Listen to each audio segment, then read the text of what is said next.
شلون ما اخاف او اتوتر قبل المباريات؟ بسيطة، طبق هذه ثلاثة اشياء واضمن لك ان انت راح تكون لاعب مختلف. معك كابتن علي، مدرب كرة قدم واخصائي في علم النفس الرياضي. فولو لايك وتابعنا للنهاية. شوف عزيزي، اول ما تحس ان انت تتوتر في اي مباراة، اول شيء لازم تسويه تتنفس بعمق وسيطر على جسمك. خذ نفس عميق من انفك، احبسه ثانيتين وخليه يطلع من فمك براحة. كرر هاي العملية 5 مرات، راح تحس ان ضربات قلبك تهدأ وعضلاتك بدأت تسترخي، لان التنفس العميق يخدع عقلك ويخليه يعتقد ان انت مسيطر على روحك ويشيل من عندك هذه الرجفة.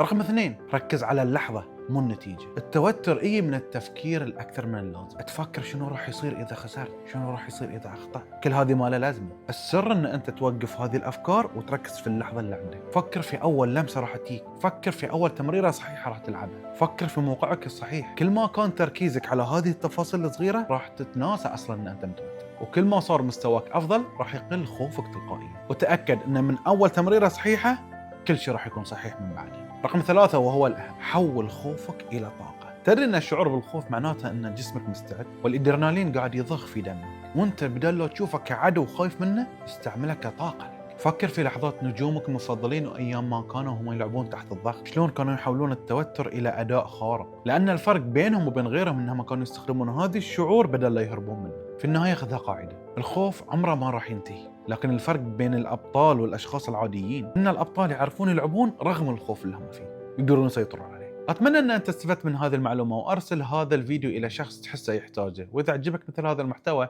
لا تنسانا بالفولو واللايك. سلام.